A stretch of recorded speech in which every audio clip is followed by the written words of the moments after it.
Você sabe do que o corpo humano é capaz? A ciência sempre se empenhou em saber os limites do nosso corpo e responder às grandes questões da nossa existência. Hoje, nós já sabemos quase tudo, mas em 1665, muitas dessas perguntas ainda não tinham respostas. E foi um inglês inquieto chamado Robert Hooke quem descobriu que viria a ser a menor porção de matéria viva existente: a célula. E essa partícula invisível ao olho humano é uma espécie de matéria-prima do organismo, responsável por todas as funções vitais do homem, que tem mais de 100 trilhões de células pelo corpo. Com esse número quase infinito, nós perdemos e ganhamos células todos os dias, e cada tipo delas tem seu próprio modo de reprodução. Por motivos que vão do tabaco ao estresse, do sedentarismo à predisposição genética, as células começam a se multiplicar desordenadamente. Elas destroem tecidos e órgãos ao redor, causando ali um tumor maligno. É o que nós conhecemos por câncer. O câncer é responsável por 13% das mortes no mundo todo. E mesmo as pessoas que conseguem se curar passam por um tratamento intenso e doloroso. O IPC, Instituto Paulista de Cancerologia, cuida dos que passam por esse processo. E lá já se observa uma nova tendência do tratamento contra o câncer: a inclusão do psico-oncologista, um psicólogo especializado em pacientes com câncer.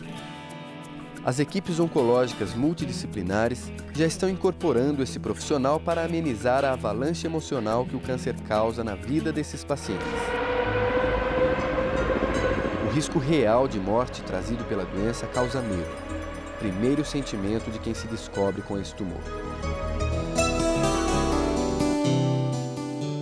Patrícia, de 40 anos, passou por isso quando descobriu um câncer de mama.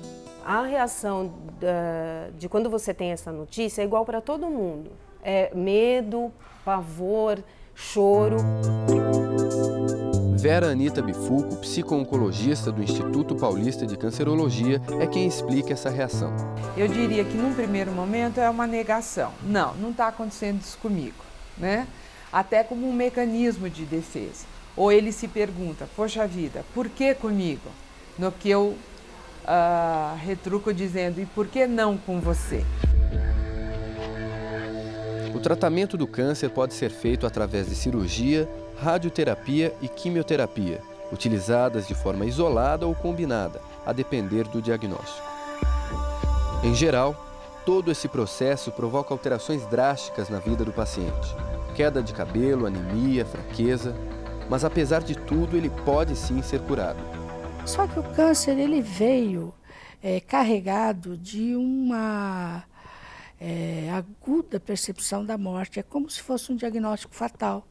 Então o paciente, quando tem um diagnóstico de câncer, ele se assusta profundamente e acha que vai morrer. A aparência, muitas vezes abatida do paciente, revela o turbilhão emocional provocado pelo diagnóstico. Com isso, cuidar da mente torna-se imprescindível para que o organismo reaja ao tratamento. E nos casos de câncer entra em cena a psico-oncologia, uma especialização procurada geralmente por psicólogos que querem cuidar apenas de pacientes oncológicos. A psico-oncologia ela tem um objetivo primordial, que é a qualidade de vida do paciente do câncer, desde a fase da prevenção até o diagnóstico, tratamento, cura e ou cuidados paliativos. Então a preocupação maior é a qualidade de vida deste paciente em todos os estágios de um diagnóstico de câncer, desde a prevenção até os cuidados no fim da vida. O primeiro passo é fazer o paciente aceitar a doença para encarar o tratamento de cabeça erguida. E Patrícia é prova disso. Depois do tratamento, participou de um ensaio fotográfico no IPC. A primeira pessoa que eu vi foi a Vera, veio conversar comigo, Patrícia, vamos bater um papo, vamos bater um papo. E conversou comigo, nossa, desde o primeiro dia. Então isso para mim, quando eu vinha para cá, gente, pode falar assim, ah, não é verdade, eu não vinha triste. Eu falei, vou ver todo aquele pessoal que me ajuda, que é legal, aquele remédio que vai me dar um soninho, sabe? Eu vinha tranquilo, porque eles me passaram isso. A maioria das pessoas não sabe o que acontece com o corpo quando sofrem de alguma doença. E o pior, muitas pessoas encaram essa doença como um castigo. No entanto, saber tudo o que vai acontecer com o corpo e a mente durante o duro processo em busca da cura é importante para melhorar a adesão do paciente ao tratamento. Eu, no meu caso, eu quis me informar de tudo, mas não para me encucar. Ficar assim, eu quero saber para depois ficar aquilo encucando na minha cabeça. Não, eu queria saber exatamente para não encucar. Então, assim, eu fazia quimioterapia. Tudo que eu vou sentir, fala para mim. Isso. O psico-oncologista deve cuidar para que a ansiedade e o medo provocados pelo câncer não façam o paciente se desestruturar emocionalmente. É uma coisa muito interessante, porque você vai entender o porquê você está reagindo com determinada emoção, o porquê do seu medo, o porquê da sua ansiedade, o que é que você está temendo. Se eu cuido de toda essa parte emocional, eu tenho uma adesão muito maior ao tratamento, eu diminuo consideravelmente o medo e todas as dúvidas que você tem com relação a esse tratamento. Uma boa conversa ou um bate-papo com os amigos melhora o dia de qualquer um. Com um paciente com câncer não é diferente. A verbalização dos sentimentos fortalece a autoconfiança e deve ser sempre posta em prática. É o que nós conhecemos por desabafo. Fale do teu medo, fale da sua ansiedade, fale de tudo o que permeia este diagnóstico para você, de tudo o que está permeando o enfrentamento da doença. É muito importante você fortalecer a expressão de sentimentos. Na medida em que eu falo dos meus sentimentos, eu trabalho esses sentimentos, eu lido com eles. E falar dos anseios nesse momento exige atenção da família. A psico-oncologia encara paciente e família como única unidade de tratamento.